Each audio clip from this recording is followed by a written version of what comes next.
Howdy, everyone. I hope you're doing well. Welcome back to our third general meeting. It's March 30th, and yeah, just welcome back to our third general meeting. Don't forget to sign in. I forgot to copy and paste the sign in sheet. Uh, but today I'm pretty excited because we do have we have a guest speaker with us. Um, Again, don't forget to sign in so you could earn your points. If someone could please put like the sign in link in the group chat because I forgot um, to copy and paste it, that would be great. But yeah, if you could like scan it with your phones through the QR code or just do it through Zoom, either way works. So without further ado, I'd like to introduce our guest speaker for this meeting is Diana Reyna, who is the founder of Pastelitos. Diana, do you need screen sharing or any sort of like host privileges at all? As long as everybody can like see me and hear me, I think we'll be good. All right, sounds good. Okay, are we starting? Yeah, sorry. Okay, cool. Sorry I don't have a cool background or anything. I'm just kind of in my apartment, but I'm Diana. My name is, I go by Diana Reyna just because it sounds cooler and that's my stepdad's name, but my name is Diana Reyna. I'm the founder and CEO of Pastelitos. I kind of just using the word entrepreneur is a little like weird to me, but people started calling me that a couple of years ago. Never like self-claimed or whatever, but I run the business. I make cheesecakes, and it's a business that kind of it came up out of like need. And I've done a lot of kind of like speaking meetings or talking to people about like how I started it and like where it's gone and how it's like grown. But I've never actually gotten to like really talking about how being a first generation student affected like the rest of my business and the way that I like really raised it. And I think it's probably one of the most important things that I've ever done, or one of the most important things that kind of like affected my business and how it grew. So I'm really excited to be talking to you guys today. Um, so, oh, hang on. Okay, I'm gonna keep the chat open. Just let me know if something happens with my audio or I'm clueless. Um, but so, like I said, my name is Diana. Basalitos started about 2 years ago. I think it's about to be 2 years in like June, July. But it started in the summer, and it never started out as like something that was like gonna be like a big business or anything. Like a lot of first generation students, I got a lot of like need-based scholarships based on like how much money my parents made, or like if I was in Houston when Harvey hit, so I got like some need-based scholarships that came up from like Harvey.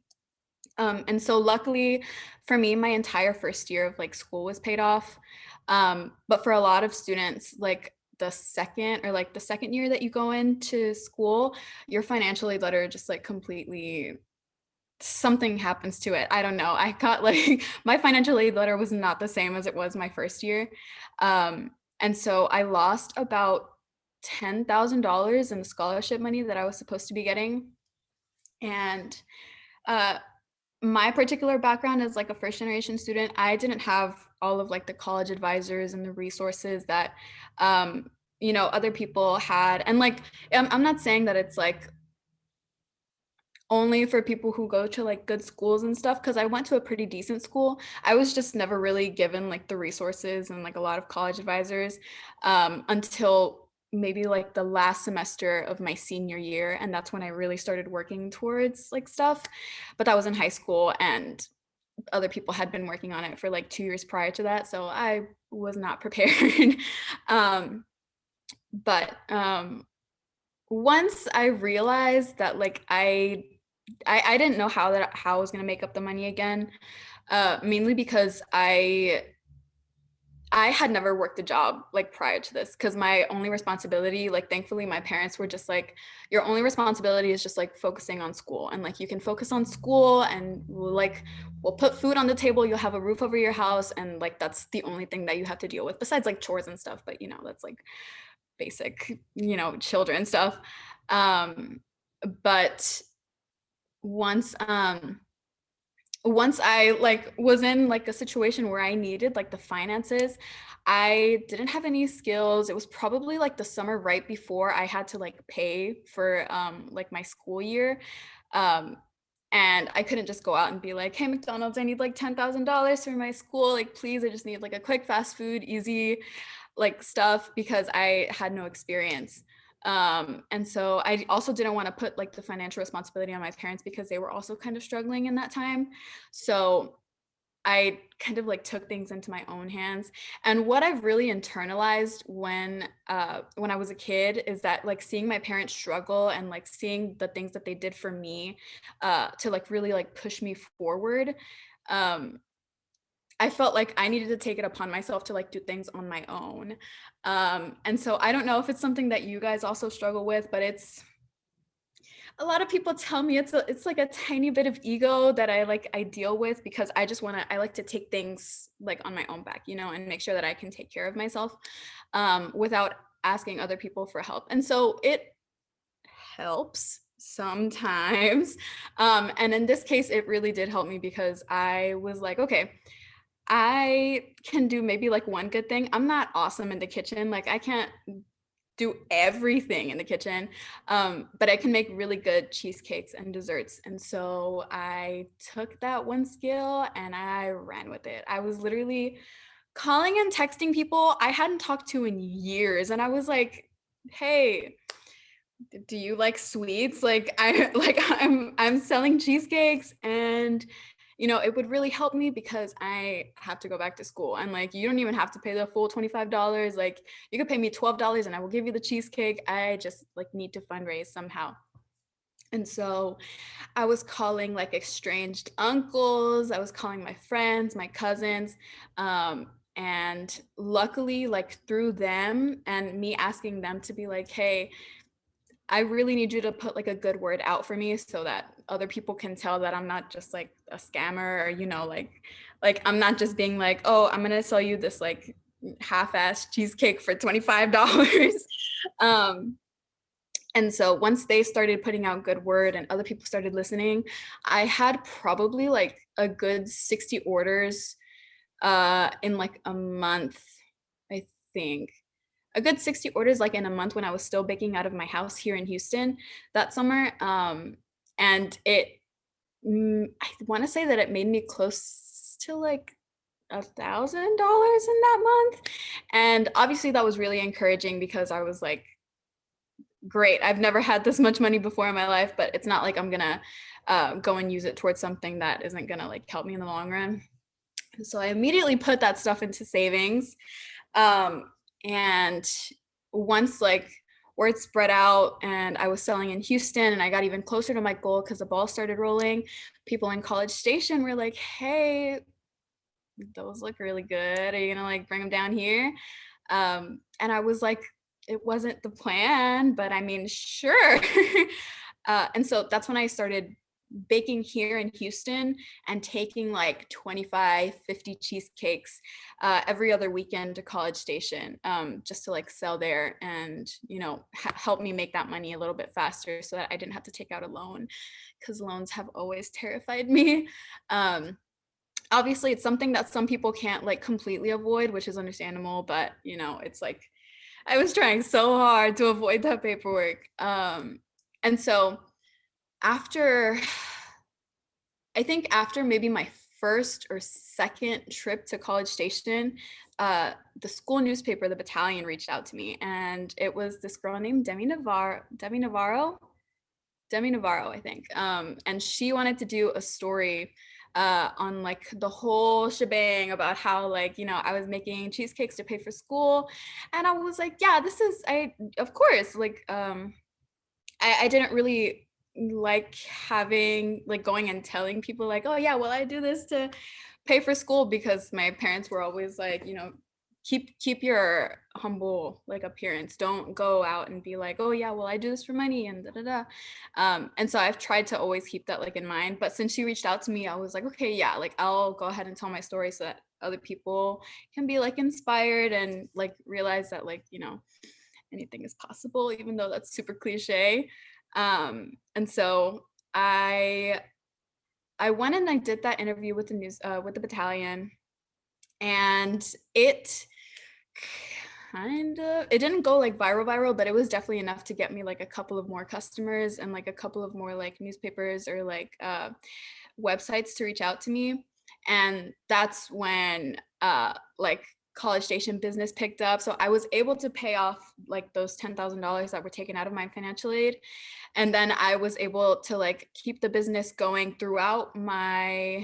sophomore year throughout my entire sophomore year while I was taking the 18 classes that those first generation scholarships force you to take. And I was luckily like able to have like food on my plate and pay for my rent. Um, and I feel like for a lot of like first generation students, or at least for me personally, and like the people I used to talk to like back in the day when I was a freshman, um, that first freshman year, like out of your parents' home, or if you're still living with your parents' home, but that first year of like independence, those adult problems hit you so hard. And it's like those first situations that you're just like, I can't believe this stuff is happening like to me, you know, like I'm a good person, why is this happening? And it sucks. And when you're in the moment, like really like feeling those things, like for me it was like uh my roommate situation had fallen through, and that's why I had to make like all the money because of the financial aid letter, and then I had to like do the whole release thing. And I was pissed about the situation. I was like, I cannot believe that all of this is happening and like I have to pay for my school. But now that I think about it, like I don't hold like any what's that word, like rancor, or like I don't hold anything against like the people or the things that came up that year, because without any of those, yeah, kind of like grudges, without any of those things that like happened to me, I would not be where I am today. Like I would probably I would probably have like Pastelitos would have never happened. I would be a completely different person and like a completely group of like a completely different group of friends. And like, I mean, I'm not saying it would be the wrong path, but it wouldn't be the path that I'm in and like familiar with right now. So I do want to tell you guys those terrible situations that like happened that first year, the second year, or like that first generation experience that your like parents never tell you about, or like the things that are going to go on, and just that really confuse you and kind of like make you lose yourself a little bit. They force you to grow up into the person that you're like really really meant to be. And so the harder the situation, the better you're going to become. And like the more that you can really like look back at that moment and be like, you know what, I was a totally different person, and like the growth that I have experienced now, like it makes you grateful for the things that have like happened in the past that you maybe weren't so grateful about like back in the day. um I'm currently a freshman. Can you talk more into detail about how your first year was? Oh, definitely. My first year was really like any freshman, first generation. I'm not saying that it's everybody's experience, but I went into it thinking that it was going to be really easy because I was in a high school where I was ranked like decently high. And, you know, I was pretty accomplished relative to the people like in my school. And so I was on my high horse and I was like, college is gonna be a breeze. Like I was homeschooled, which lo and behold, we're back here now. But I was like, you know what, I can definitely like apply myself and study. But the thing is, I don't want to say that I surrounded myself with the wrong people, but I was with a group of people that like had different priorities than me. And so it kind of shifted my perspective from being like I should really focus on like keeping my scholarship, making sure my grades are right, and kind of like moved into like, you know what, I actually want to make more happy memories and make sure that my freshman year is something that I can like think back on and smile at. But with the people that I was with, it was it wasn't the person who I was like raised to be, or it wasn't who I was like like used to being. So I went to like all the parties, and I went to all the stuff, and I wanted to pretend like I was this person, uh, but I really wasn't. And so my first year, I felt really alienated, and I felt like the people that I was with weren't like, they were my friends, but it wasn't like I wish I could go more into detail. I've spent hours thinking about this, but I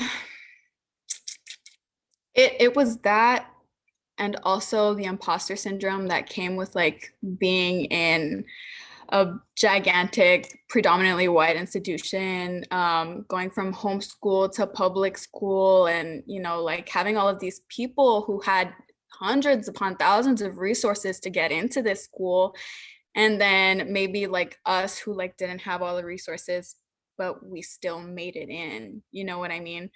Um, and so I struggled with that a lot, apart from like the social aspect of like growing and going through the situations, really going through the motions, because that first year is really difficult.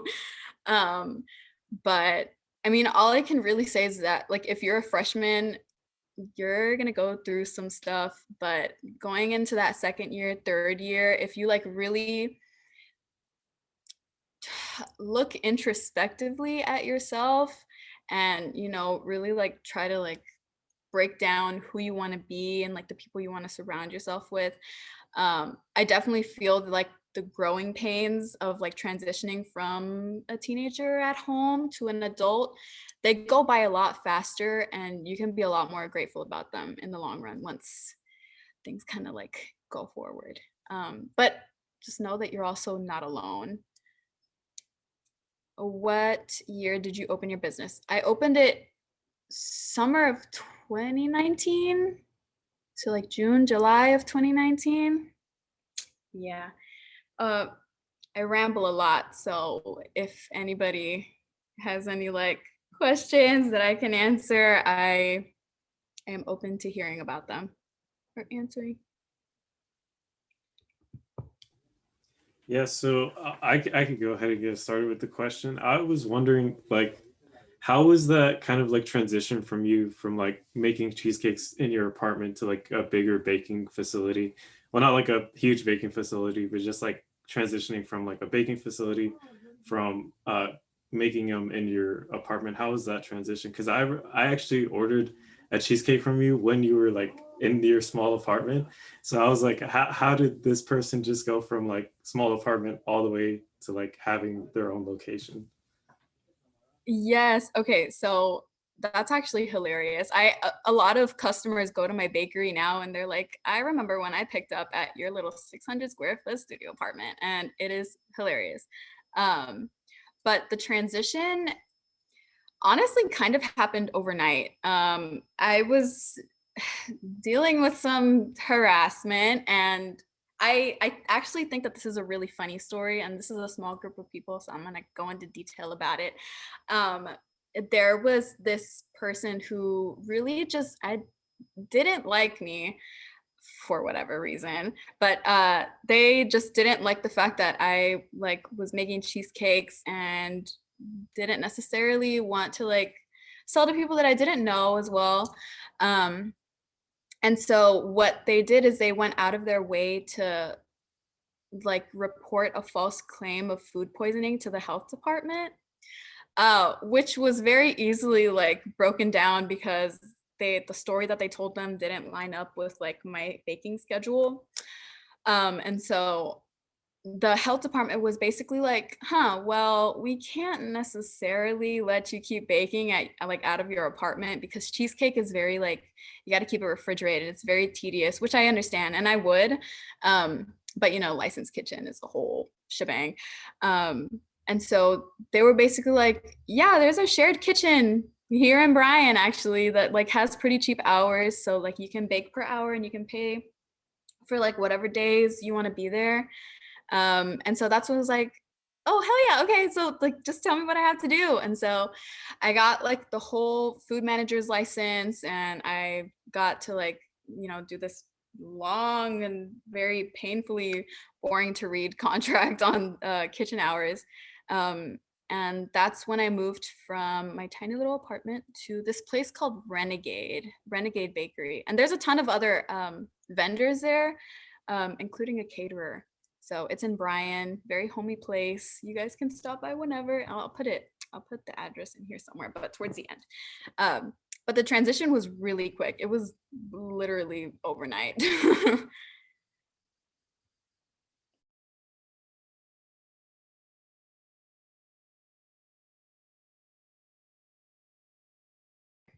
So Isaac asked, what is something you wish you knew sooner when starting your business? I wish I would have known how to prioritize things.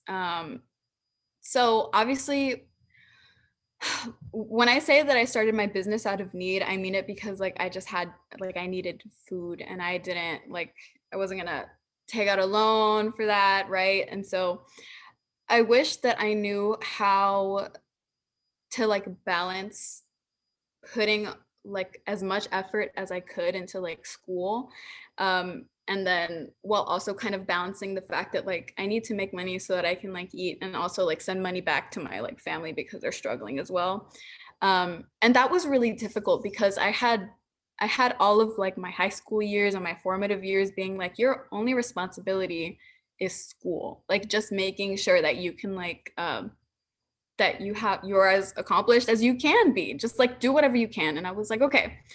And then I went into like this super quick transition into adulthood where like I had to feed myself and I had to take care of my friends and my family who were around me.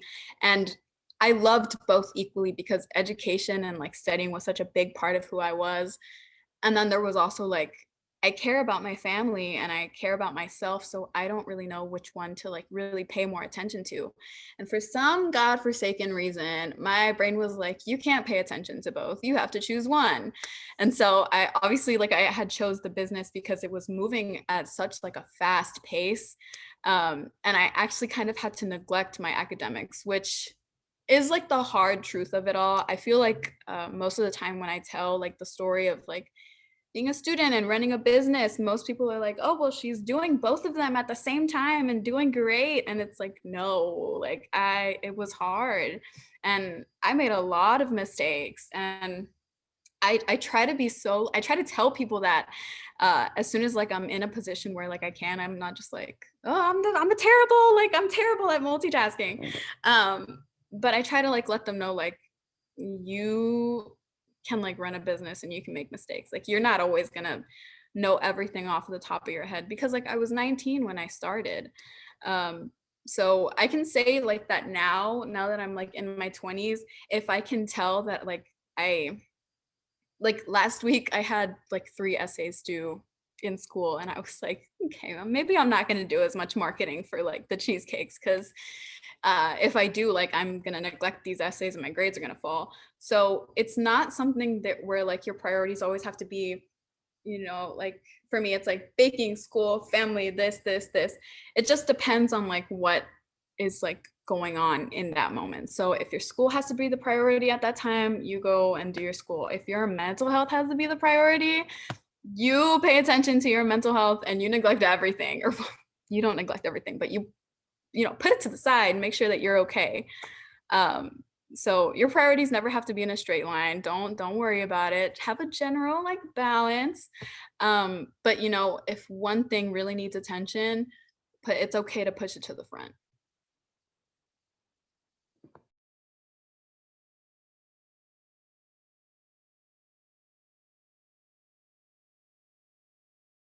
Yeah, and if anyone has any questions or anything, you can feel free to unmute yourselves or type it in the chat. But you kind of touched up on another thing that I kind of wanted to learn more about, and you kind of talked about a little bit this on our podcast, which was how do you sort of deal with like the hate and like every like the negative people that kind of come towards you because once you start like something that's like so successful and like it's like gaining a lot of attention, you're gonna have like those kind of people that kind of want to bring you down. So how do you kind of go about dealing with that? Um, so, um, It's been a while since I've dealt with hate. I feel like I was able to prioritize my mental health within that time frame, and just put it at the top of things. But back when I was experiencing just a ton of people putting their unsolicited opinion on my life, um, I had to step back and be like, these people don't really know me, and like I don't know them. So anything really that they say is like it's just words. So I have to like sit there. Obviously, it sucked. So yeah, it really did suck. I would spend a lot of time just kind of like refreshing, because at some point it would be like a hate comment every other like 5 minutes. And it was terrible because I was like, dude, I'm 19. Like I'm not gonna be beefing with y'all. Y'all are grown men on the internet. um, but it would really like bring up my anxiety. Um, but at some point I got sick of it because I was like, I don't want to let what they say have so much power on me, to the point where like if I get one hate comment, like I'm just gonna sit there and like mope about it, because nobody wants to be like sitting there and being sad about something, you know what I mean? And like sometimes you can be sad for a day. I mean, I have my days, everybody does. But I don't think anybody really chooses to be like in a miserable like position. Um, and so when I finally like stood up and I was like, nothing they say really matters if I don't want it to have an effect on me. Um, and it felt so good. It felt so good when I finally came to that epiphany, because like people would leave comments and I would be like, what, do you want a cheese? I don't know. Like if you really wanted me to like give you a response or like talk to you, pay for my time, you know what I mean? And like you don't obviously have to like tell anybody who's like giving you hate comments, oh well, you got to pay for my time. But it's really what you want to like put your energy and like put your mood towards, that really like it will kind of like navigate you. How do you say that? It'll guide you. It'll guide you like to where like you, how you want to handle those situations. And so my favorite thing to do is just to like kind of imagine like what they were doing or how they looked leaving a hate comment. So it was really dumb. At some point I was just getting attacked by a bunch of old white men, and they were behind computer screens with these terrible screen names, and I could just imagine them with like a baseball cap hunched over on like a dinosaur computer going like this about a 19-year-old. Oh, okay. So it's like, you know, give the power to yourself instead of giving it to them, you know, really just like be able to laugh on it. And once you like get used to doing that, it's something that you could just like shake off and be like, whatever. Uh, wait, you know what they say, if they're not hating, you're not. Okay, okay. Exactly. Okay. So Cassandra, I saw your comment earlier. What's a piece of advice that helped you when you were a freshman? Um, I definitely, probably the most important thing, or the one that I remember the most, is just being like, everybody, it was one of my friends actually. Um, I'm really still close to her now, but it was kind of when it was a moment that we like finally met and like talked. She was just kind of like, everybody, anybody you like walk past is going through something, anybody. And it's crazy to like, it's crazy to really like sit there and kind of like depict and try to go through everybody's stories in your head, even though it's impossible. You could never like guess someone's life stories just by like seeing them walk past you.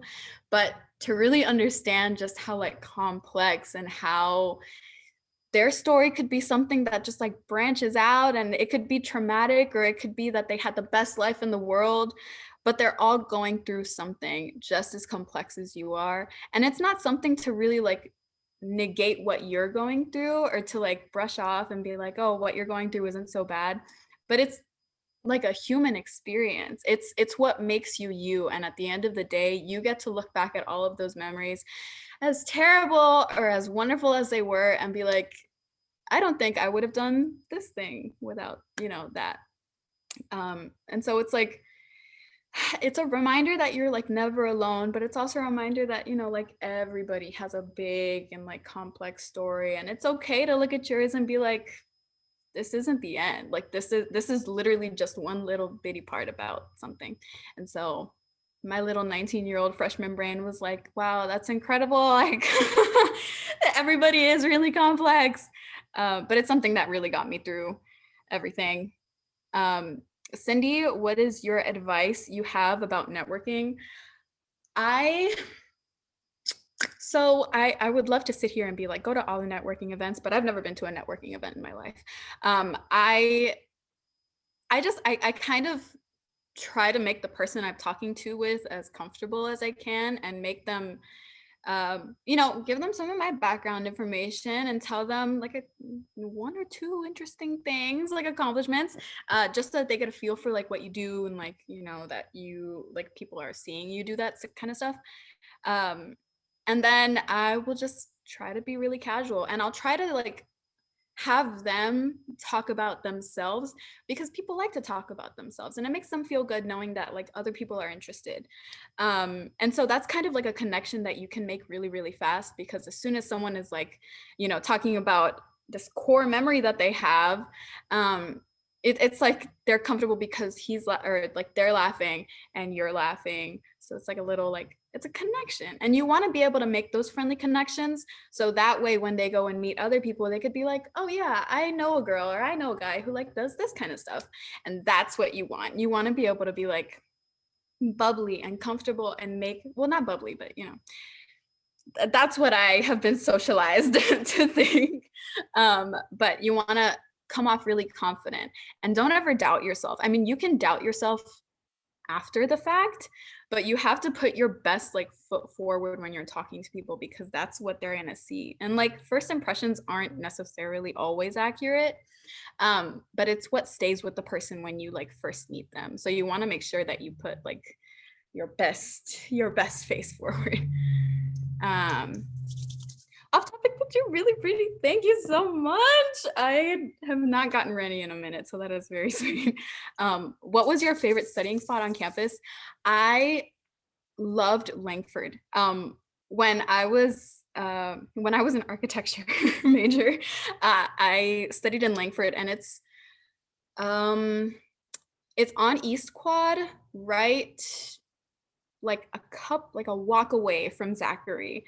And it's open throughout like the week, but at nights you have to have like someone inside open the door for you. And so sometimes you can just like yank on the door and someone will go towards you. But other times like it's someone, oh my God, I love the architecture building so much. You guys have to go back, please. You have to go back. For me, I miss it so bad. But and the lights are really like low and dim, and it's like concrete. It's a concrete structure, but everything just like flows so nicely together, and it is such like a peaceful environment for studying. Um, okay, but yeah, favorite study spot. What are your plans that you want to pursue regarding your career and the business after graduation? Um, I was honestly like a year ago, or maybe even like a couple of months ago, I wasn't really sure if I wanted to like continue the business, just because like the pandemic hit, and it was really discouraging, I think, for a lot of small businesses, just because like, you know, businesses slowed down. You're not getting as many like people that you want to like go and buy things from you. But I mean, I don't always want to be in like a rental kitchen for Pastelitos, right? And like I love coffee shops, and I love studying at coffee shops, and the vibes at coffee shops have always gotten. So, and I also love coffee. So I'm off like 4 cups right now, which is why I seem a little jittery. But that I think that's what I kind of want to like move into with Pastelitos. I don't always want to like focus on cheesecakes, but if I expand anymore right now, I'm probably gonna neglect like my school again, and we don't want that. So I think once school kind of like slows down, and I've saved up a couple of dollars, I'll probably go and buy like a small little hole in the wall shop with a ton of windows and buy like a big old espresso machine and sell some pastries. So yeah, that's the plan. Hi, I have a question. So usually, well, like I have a small business that I've had for a couple years, and I think the issue with me has always been like losing, I guess not focus, but I guess motivation within yourself. Like you start having so much like self-doubt with yourself and like your potential, and you kind of start like fearing what other people might think. So you kind of just like end up not doing something because of, fear of just caring what other people think. So how did you deal with that, if you did, or like do you have any tips for people that are going through that struggle, like as a small business owner? So that's actually so common. Let me tell you, I want to say it was in like December that my mental health got really bad and it affected my self-esteem and my confidence. Um, just in like, making cheesecakes, and like I didn't know that if it was gonna be like that slow forever. And it sucked because I know people could like, or well, maybe I didn't know, maybe people didn't notice at all that like my interactions were being kind of slow, but like I would notice and I would be like, oh my God, I know people are definitely like, they're talking about it and they're talking about how like I went from like this really big like booming business and like now I kind of have to like market a ton to get my orders out. But honestly, I mean, if it's any reassurance to you, I don't want to say that like people don't care, but they don't notice like the small things. It's only really like the small business owner that's like, oh my gosh, like my interactions are like they're way down low and like like it's really affecting me and my things. But once you kind of, it's a lot of things going on the outside. And I'm not telling you to isolate yourself, but try to like remove other people's like thoughts and really only focus on yours, because once you like, if it's not, if you're not actually like reading people being like, oh well, you are a terrible business owner, it's only just your thoughts that are like really repeating those things to you. And even if there are other people who are saying that, ew, like imagine. But you're really your own biggest judge and like your own biggest bully, and I have spent days like really just bullying myself about it, but I have to put that stuff aside because I have to eat, you know what I mean? And so I'm not telling you to like push through it, because it's hard. It is so hard to push through it when you're really going through it. But do small little like tasks for yourself and for your business slowly. And if you want to get started on like a big project to motivate you, do that first little step slowly and then go like closer and closer towards that step. So for me right now, I dropped a couple of cheesecakes off to some coffee shops, like uninvited. I was literally just like, hey, if you like these cheesecakes, like they're free. I'm leaving them here for you guys if you want to taste them and try them, and you can sell them in your coffee shops. But it was just something that I just did because I was feeling really unmotivated. And luckily, like those people reached back out to me and they were like, oh, these were really good. Like, what other flavors do you have? And that's really motivating, because once you step out, it's not like, it's not going to be like rare that someone's like, oh, I'm not interested, because I've gotten like my like fair share of those as well. But other people are going to be like, these were really good, and like I want to move forward with this. And I'm not sure what your like small business is about, so if you want to like reach out to me and like ask for tips, I can try to help you how I can. But yeah, it's just small steps towards a big project or small tasks towards maintaining the it's not really like motivating, but it's something that you can look back on and be like, this is it, I did something for my business, and that's what counts. Ooh. Where would be your ideal locations for your business besides the locations you're in now? Seattle. Seattle, like Washington. Oh my God. I don't know if you guys have ever seen pictures, but a little quick Google site. Oh my God. There's mountains everywhere and there's water everywhere and it's like hiking vibe. And Starbucks started there. I don't even mess with Starbucks like that, but it's just like a very coffee shop kind of town. So, oh my God, like if I could, Seattle. Um, did you ever have like a big failure or obstacle that you thought you couldn't overcome? How did you deal with it? Um, a couple of months ago. So I had to put a pause on my college station, business. And I don't know if that's like common knowledge, but I mean, I had to put a pause just because I couldn't afford to do the rent in the College Station kitchen and the rent over here in the Houston kitchen, just because it was so much. It was adding up to like maybe $4,000 a month, and I wasn't even making that much money. So I was like, I'm wasting more money that I'm really like getting out of, and so I had to pause. I had to like pause the business, and so that was very scary because I had almost no money in my business account. Because I had been putting the money towards like the kitchen, like both kitchen rents. And so that money was leaving really fast and it wasn't getting recuperated fast enough. So I had to put a pause. And oh my God, I cried for like a week because I was like, this is the end. Like I have to go and like find another job and like Basalitos. Sorry, that was my grandma, Jesus. And I had to go and find like another job. And it's a pandemic, so finding jobs is really hard. And so that was really, really scary. But that's when I started being kind of like open with my Pastelitos like audience again, because I had to.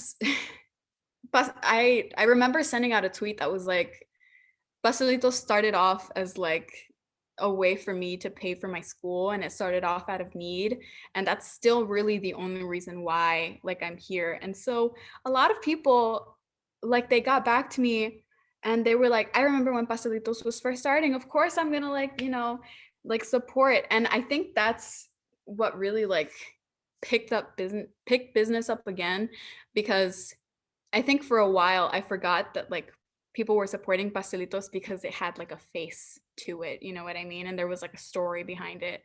And I had stopped telling my story. I just didn't, because of all the hate that I was getting, I completely like removed myself from that from like my business, because I was like, it's just cheesecakes. They're just really good cheesecakes.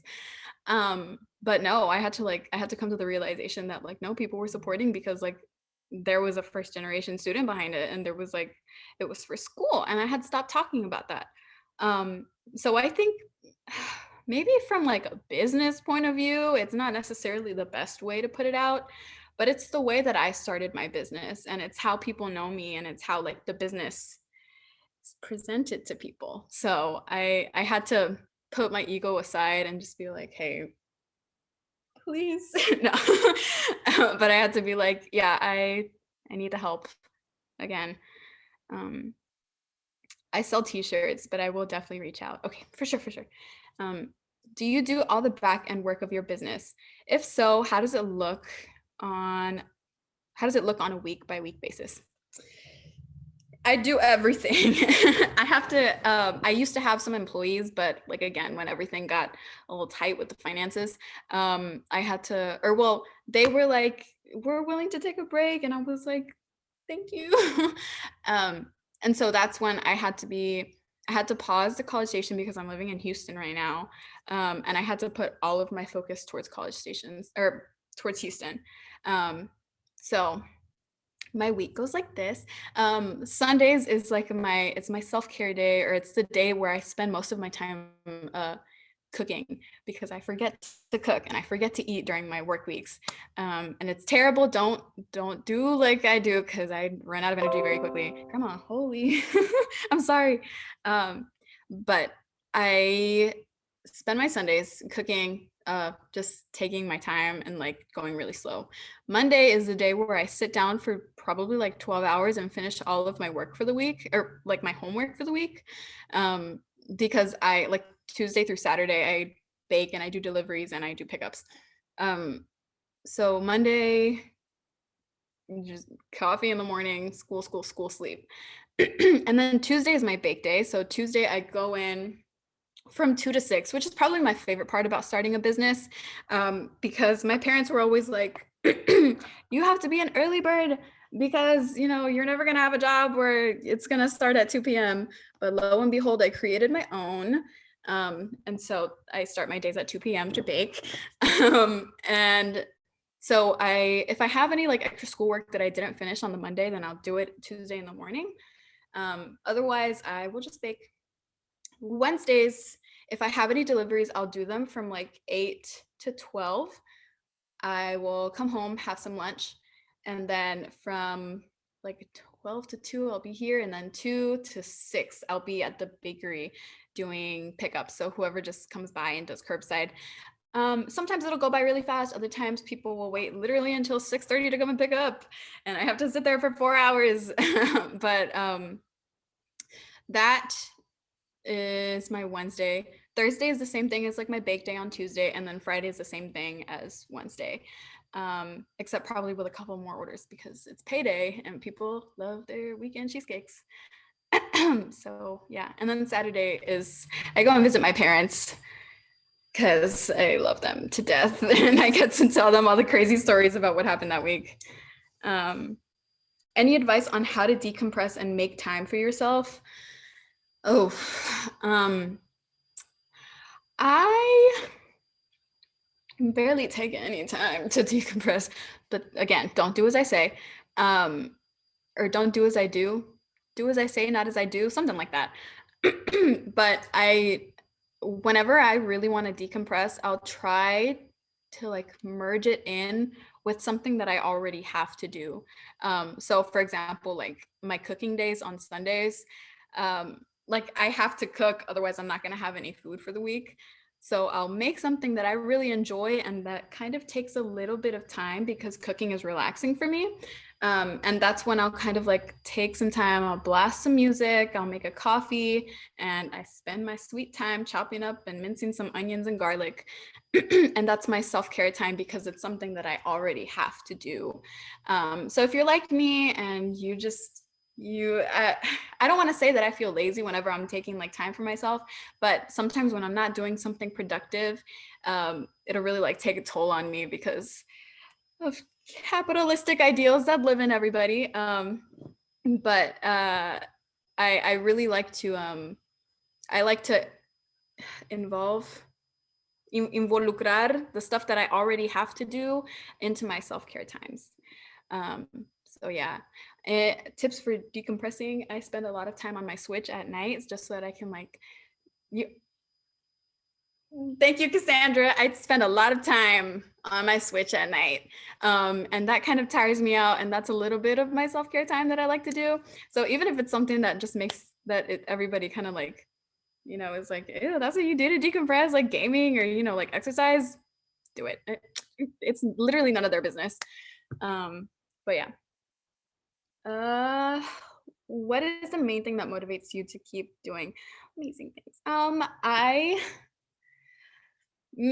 As a first gen, one of the main things that I really wanted to like prioritize, or probably the only reason why I went to a 4-year school, were my parents. My parents were a big part of the reason why I like wanted to keep accomplishing things, because they said that was the only responsibility that I had to do. So that's like I would just come home and be like, well, Mom, I did this, like look at what I did. And they would just be like, oh, good job, Mama, like great job, like I'm proud of you. And so going back home and being able to be like, hey Mom, like hey Dad, like look at what I did. Like, you guys provided for me like while I was in high school, and like now I'm able to do this. And like the way that Dad works so hard because he has his own small business. He's a mechanic. Homer's Auto Electric, if anybody wants to go and support in Houston. But I was always just like looked at like, because you work so hard and because you like would always push me to do better, here's me doing better. And so I do want to say it's it's healthy to have like a little moment with your parents for them to be like, I'm proud of you. But it's also probably a lot better to like kind of like say that to yourself and like do things and be able to be like proud of yourself. Because sometimes your parents, I mean, my parents are great, but sometimes just like telling them about my stuff, they're not too proud of. They'll just kind of be like, oh, well, why are you doing that? Or it'll be something that I just like wasn't expecting to hear. And so I have to be able to like look back and be like, you know what? I am proud of myself. It's something that made me happy, and it's something that I get to look back on, and it's happy, and it's happy for me, and it's something that I myself can like be stable in knowing that I did that, and I'm proud of myself. What is your favorite motto of life? This is actually a really recent one, and I talked about it on the podcast. And it's just understanding. I used to be not so understanding until it was my turn to be understood, and that's when I kind of like stepped back and I was like, wow, like I had a completely different perspective. And like perspective changes, they happen all the time as you grow up. So like when you're a kid, you don't have as much experience, and like you're looking at the world through the eyes of a kid. But once you're like a little bit older, and this is my favorite motto because it allowed me to like look at the people who did me wrong in the past and be like, they were looking at it through a different set of eyes, and I'm never going to understand that. You know what I mean? And it's not something that I can dwell on because it, again, will just make me miserable, and I don't want to feel miserable. So just being really understanding, even with the people who like do you wrong. I'm not saying with like, like bad people, but with like old friends who just like did you wrong, and it's like, dang, like why did that happen? Why'd you do me like that? But I can look back on it now and be like, you know what? Maybe you didn't have the worst intentions, or maybe like you didn't intend to do that at all. But I don't want to think back to like that portion of my life and be like, oh, well, that was terrible because this person did that to me, and I'm not able to really like enjoy the rest of the memories that happened, because I want to be able to enjoy the rest of the memories. So, I have some good memories with people who did me terribly, but it's life. You just gotta understand. Not everybody's gonna like you, or some people are gonna like have issues with you despite not even knowing who you are, having a conversation with you. And it's just life. If you could go back to college freshman year at A&M, what would you have done? I probably would have sat my ass in class for a little bit longer. I had my fun days. I should have had a little bit less fun days, but I should have been a little bit more grateful for like being in a place where like your education, not even the education, you were in A&M, like you weren't Aggie Ring anywhere, and people are gonna be like, what is that? Like, where did you come from? Or, I should have been a lot more grateful for like being in an area like that. But that freshman year, like it's your foundation really. And I'm not saying that like if you started off on the wrong foot, you can't fix it, but you gotta set like a couple of like ground rules for yourself, because you're growing up and you're basically still a kid. You're like 17, 18 going into your freshman year sometimes for some people. But you gotta really discipline yourself. It's a bunch of kids on a college campus. You gotta be the parent to yourself. But yeah, just probably a little bit more self-discipline. All right. And as we start to wrap up, I was just wondering if you could share sort of, if people don't know already, like how they could like order, or like any future things that you're working on, or just stuff like you want to promote out there. I heard also that you have a new flavor too for your cheesecake. Yeah, I do. Okay, so let me actually try to pull this up so I can put the link.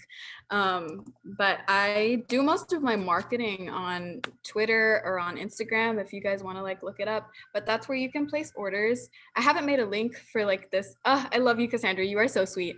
I have a link for or I don't have a link for this coming month because I was supposed to let that out tomorrow.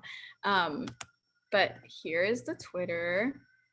I'm trying to find the Instagram. Like, I don't know if I can do it through online, but usually at the top of the page, there should be a link. And on my Instagram, it's the link for this March, which just closed. I'm so sorry. But there should be one. But there should be one tomorrow. And so I have 9 flavors, I believe. And the newest flavor that Kevin was talking about is s'mores. So it's really yummy. I went and bought a blowtorch for that. So whenever you get the s'mores cheesecake, it's like fully toasted on the top and there's a little crisp and you bite into it and it melts in your mouth. And then it's topped with chocolate ganache. So I put in chat the Twitter and the Instagram. And then any of the links at the top you can click and you can make an order. Just not today. I'm so sorry. All right. Thanks so much for your time, Diana. We really appreciate you coming out and opening up about like your personal experiences and stuff about your business as well. I think a lot of that information was helpful. If you guys can, there's like a little emoji if you want to give like a virtual applause or just clap on the screen just to thank our guest speaker for coming out. You guys are so sweet. Oh, thank you guys. I loved talking. I'm sorry if I got a little, I'm sorry if I rant a lot. I'm a Gemini, so I talk a lot. Yeah, no, you're fine. Thank you again for coming. We actually do have another speaker just to share something real quick. I completely forgot. She was going to share something in the beginning, but I've been so busy today, and it kind of like I overlooked it in my head.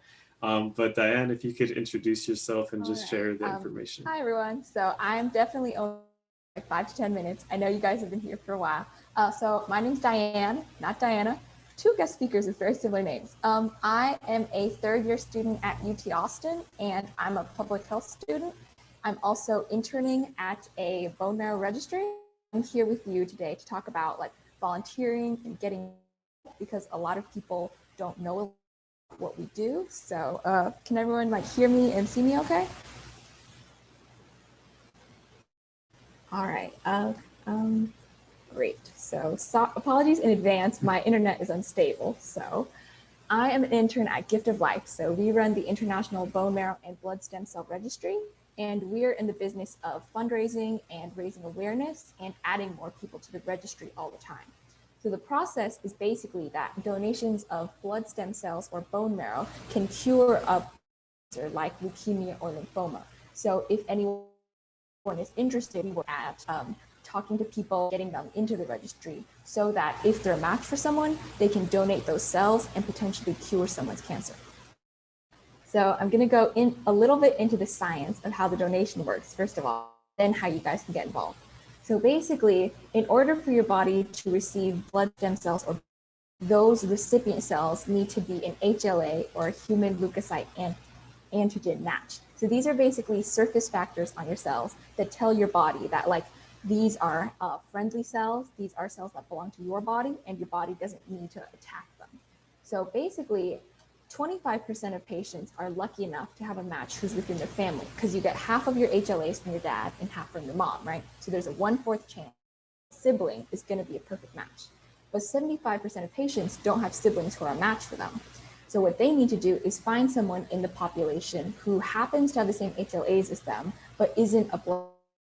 So that's why we work at registering as many people as possible, because you don't know if right now someone who's an HLA match for you might have blood cancer like leukemia, and they might be looking for a match. Or maybe you join the registry today, and 10 years in the future, someone who has the same HLAs as you develops blood cancer. And so it's really important, if you're interested in getting involved, to register as soon as possible, because once you're on the registry, you're on it for a really long time. Your DNA is not going to change. It's actually really important to get donors of color on the registry. So we at Gift of Life reach out a lot to like different organizations on campus, churches, ministries, anything like that, to talk to more people. Basically, the way that HLAs are inherited, certain patterns that are more common amongst cases. So for instance, someone like me, I'm Asian American, I would have the best chance of finding a marrow or a blood stem cell donor who's also Asian American. But unfortunately, there aren't a lot of people of color who are on the registry. Just based off of the way that drives have been run in the past, there are usually a lot more white people who sign up, or a majority in the US anyways. So right now, if you're a white patient, your chance of finding a donor is only 2%, which is really great. But someone who is Hispanic or Latino, they're gonna have a 55% chance of not finding a match. Someone who's Asian like me, I'm gonna have a 60% of not finding a match. And the statistics are even for someone who's Black or who's multiracial. So for example, if I was half Black, half white, I need a match who's also half Black. And because multiracial people and other color are a minority in the US, it's really important if you're interested in registering to get on the registry, because you don't know if there's going to be someone from your community and from your ethnic background who might really need you right now or in the future. So anyways, I'm here with you today to talk about potentially getting involved. So the first step is a simple cheek swab kit. What would happen if you're interested is that you can order a free swab kit that would come in the mail. It just shows up in a little envelope, and you would swab the inside of your cheek cells to get a sample of your DNA, super similar to doing 23andMe or something. And then you would mail the gift of life for free, and the lab would run your DNA and get you into the registry. It's not a total guarantee. Let's say you get the call that you're a match and you're not comfortable, it's just not the right time for you. Still say no and we understand. It's just important that if you might be interested in donating, if you think like, oh, maybe there's a 50-50 chance, you should get on the registry in case, because you don't know when to be a match. So let's say you get that phone call or that email, you are a match for someone who has a blood cancer like leukemia. What next, if you're donating, is that you would go to your doctor for a blood test to make sure that you're a match for someone, physical with your doctor to make sure that you're healthy enough to donate. Then you would donate bone marrow or blood stem cells, and they would be transplanted into someone else, and hopefully that would treat or even cure their cancer. So 80% who get the call end up donating peripheral blood stem cells. So these are stem cells that circulate freely in your blood, and they help produce healthy blood cells. So the process is called apheresis. What happens is that you take a medication that increases how many stem cells are made in your blood, and then you would donate. So it's really similar to donating platelets or donating blood if you've done that before. Pretty simple. You just sit in a chair for a few hours. A machine will actually your blood to collect those stem cells, and people just return to work for school the next. Sometimes you might be a little bit sore because there are like needles involved in blood, but it's usually nothing that you can't handle, and it can really help someone who might need a perfect match. So 20% of people who get the call end up donating bone marrow, a little bit more intense. One reason that a lot of people don't sign up is because they think bone marrow donation and they think about like something they see on Grey's Anatomy or something, but really it's a simple invasive outpatient surgery, which means you're in and out of the hospital the same day. So what would happen is that under anesthesia, 2 really small punctures would be made in your hip, and that liquid marrow would be withdrawn from your hip. So usually this is given to young children, a lot of whom have leukemia. And I understand a surgery is a big deal. It's not something that happens every day, but if you are interested in potentially donating marrow or blood stem cells, there are a lot of people, especially people of color, who might have a not so great chance of finding a match, who might really depend on you now or in the future to get on the registry. So if you're interested in getting, people who are on the registry can end up donating to patients who have blood cancers like leukemia. This is just one picture of a donor on the left and a little girl who got a bone marrow transplant. You can also benefit patients who have hemoglobin disorders like sickle cell, or immune disorders, or bone marrow conditions such as pre-leukemia or anemia, where their immune systems and their blood doesn't really work properly, and they can really benefit from someone who can donate healthy stem cells or marrow to them. So if you guys are, you can order a free cheek swab kit that would just come in the mail to your apartment or whatever. And you can do that at gol.org/swab.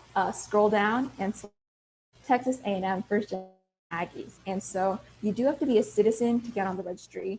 And anyone who's within the range of 18 to 35 can just order that free cheek swab kit. And I just joined the registry a few weeks ago. It was really easy. The swab kit just came to my house. I swabbed my cheek and then I sent it back in the mail. And you can benefit a lot of patients. So this is just one example of, whoops.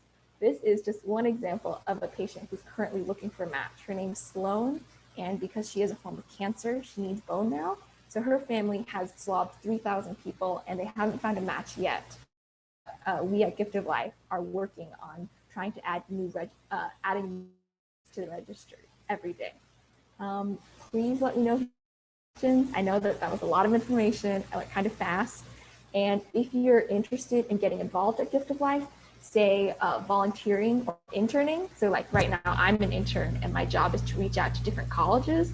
Please let me know, because like, just like I was saying, it's really important sometimes to like get stuff on your resume and to network. And so working at Gift of Life has been a really great way for me to do public outreach and get some experience while trying to help the community overall. So thank you so much. If anyone has any questions about like becoming a donor or like being an intern or working at Gift of Life, feel free to unmute yourself or put something into the chat. Thank you. Thank you, Dad. Can you send the link to the chat so that we could also share it within our group meet and try to get as many people registered as possible? All right. And then, so this link right here, gol.org/swab, the event is open for about a week. I'll send like a second link that can move anytime. So like every intern at Gift of Life, they basically have a donor circle. And so like we count how many people each, how many donors each intern adds, and there's like a contest with prizes and stuff. So thank you so much for having me. And again, if anyone has any questions, feel free to ask, because like getting involved in like potentially donating stem cells is like, I wouldn't say it's scary, but it can be sort of big, especially if you don't know that much about it or like you don't know anyone who's done it.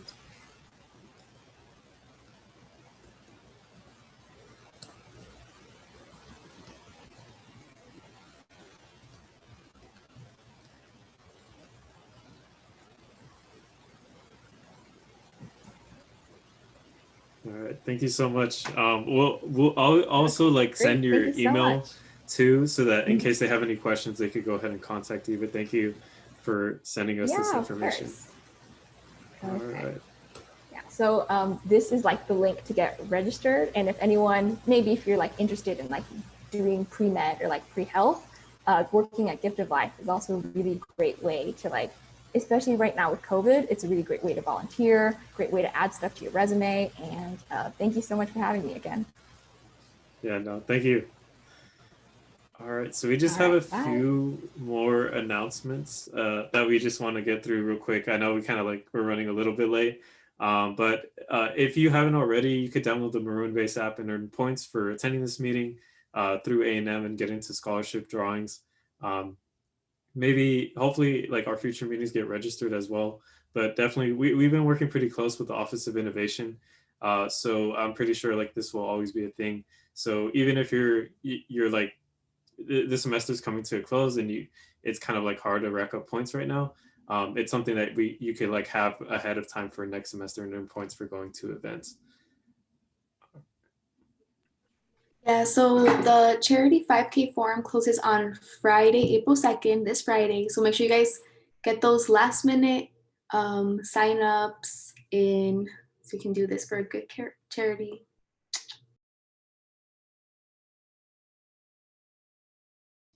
And also, just for upcoming events, we have a week where we're going to be working together with the Office of Sustainability for Earth Month. So just keep an eye out on our Instagram for different like posts and stuff that we'll be doing that week. And we'll also have a calendar posted pretty soon of events going on in April.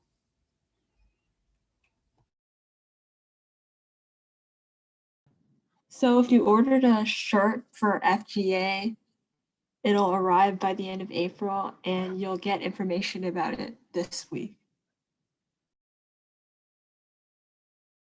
And actually, this is a pretty big announcement, but we just actually opened up our own scholarship for the very first time. So this is something that like we're extremely proud of. We're like really grateful for being in a position where just like a year and a half, well, like 2 years ago, we didn't exist, but now we're in a spot where we could start giving back to the community and helping first gens financially. So we just opened a scholarship application, and it's for the next academic year. All the information is going to be on the form, and we'll be sure to share this in the group me as well so that you guys have access to it. But the deadline is June 30th, 2021. So the middle endish of summer. So you guys will have like plenty of time to complete it. And again, if you guys have any questions, feel free to reach out to me, any officers, or just our email. So that's pretty much all our announcements for this meeting. Again, thanks so much for Diana for coming out. And I don't know if Diane's still here, but thank you so much, Diane, for sharing that information. Again, don't forget to sign in, and we'll record an updated sheet of our points for this month. Don't forget to follow us on social media. There's all our social media pages, and have a great day. And our next meeting is April 13th.